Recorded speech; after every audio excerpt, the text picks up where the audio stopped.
Selamat siang Bapak Ibu sekalian yang dikasihi oleh Tuhan Yesus Kristus.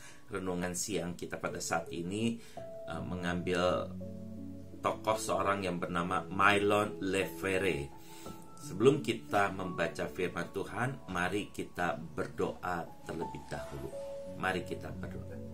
Ya Tuhan, ya Allah Bapa kami yang di surga, pada saat ini kami mohon pertolongan Tuhan di dalam kami membaca dan merenungkan firman. Bila firman Tuhan pada saat ini boleh mengajar kami, boleh mengingatkan kami semua, sehingga kami boleh melakukan apa yang berkenan di hadapan Tuhan. Terima kasih Tuhan, di dalam nama Yesus kami berdoa. Amin. Bapak Ibu sekalian, bacaan kita dari surat Yakobus pasal 1 ayat 12 yang bunyinya seperti demikian. Berbahagialah orang yang bertahan dalam pencobaan, sebab apabila ia sudah tahan uji, ia akan menerima mahkota kehidupan yang dijanjikan Allah kepada barang siapa yang mengasihi Dia. Bapak Ibu sekalian, siapakah Mylon LeFevre ini? Mylon LeFevre adalah seorang penulis lagu rohani yang berjudul Without Him. Mylon lahir pada tahun 1944 di Mississippi, Amerika Serikat. Ia lahir dalam keluarga pemusik lagu-lagu gerejawi. Mylon menulis lagu Without Him dalam waktu hanya 20 menit saja pada usia yang ke-17 tahun. Suatu kemampuan bermusik dan mencipta lagu yang sangat luar biasa sekali. Lagu Without Him dinyanyikan sendiri oleh Mylon ketika keluarganya mengadakan konser musik rohani di kota Memphis, Amerika Serikat. Tanpa sepengetahuan Mylon, Elvis Presley hadir dalam konser itu dan terpikat dengan lagu Without Him yang dinyanyikan oleh Mylon. Setelah konser itu berakhir, Elvis Presley menemui Mylon dan kemudian terjadi kesepakatan bahwa Elvis akan menyanyikan lagu Without Him dan memasukkan lagu Without Him dalam album lagu rohani milik Elvis. Tentunya ini menjadi sebuah kehormatan dan kebanggaan bagi Mylon. Tahun berikutnya ada lebih dari 100 artis penyanyi yang mengikuti jejak Elvis dalam menyanyikan dan memasukkan lagu Without Him dalam album lagu rohani mereka.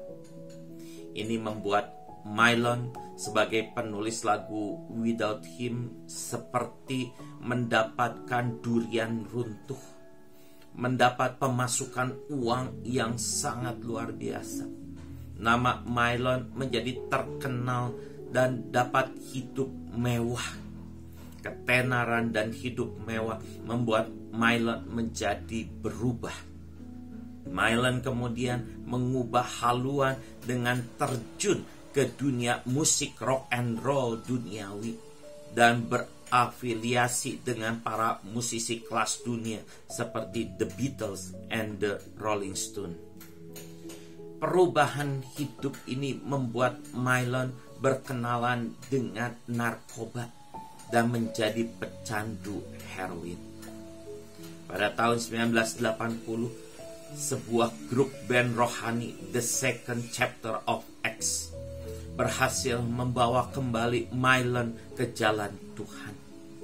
Setelah Mylon bertobat, dia sangat merasakan sekali bagaimana hidup tanpa Tuhan, seperti syair dalam lagu Without Him. Pertobatan Mylon ini membuat ia kembali melayani Tuhan dengan mengajar dan menyanyi ke berbagai tempat di Amerika Serikat. Mylon juga sesekali tampil dalam acara TV rohani. Nah, Bapak Ibu sekalian yang dikasihi oleh Tuhan Yesus Kristus, dari kisah Mylon ini kita dapat belajar bahwa setiap orang bisa goyah iman dan meninggalkan Tuhan. dalam hidupnya, meski orang itu seorang aktivis gereja atau bahkan seorang pendeta sekalipun. Oleh karena itu, penulis surat Yakobus mengingatkan kita semua untuk bertahan dan tidak kalah dalam segala macam pencobaan. Penulis surat Yakobus sangat tahu sekali bahwa akan ada banyak pencobaan yang akan mampir dalam hidup orang beriman. Oleh karena itu, sekali lagi penulis surat Yakobus mengingatkan kita semua untuk selalu bertahan dan tidak kalah dalam menghadapi segala pencobaan yang datang dalam hidup kita. Menghadapi pencobaan itu memang tidak mudah, karena tawaran duniawi itu selalu kelihatan menyenangkan buat hidup, tapi tidak untuk kelanjutannya. Misalnya, pemakai narkoba pertama kali mungkin akan sangat nikmat, tapi ketika sudah kecanduan akan merusak kehidupan. Awal nikmat, belakangan rusak. Di masa pandemi ini ada banyak pencobaan untuk kehidupan keluarga kita. Ekonomi yang sulit membuat banyak orang menjadi stres, dan itu terbawa dalam hubungan keluarga kita. Atau kita pada saat ini sedang mengalami sakit penyakit yang tidak ringan, dan masih banyak yang lain-lain. Ini mungkin cobaan terberat kita pada saat ini.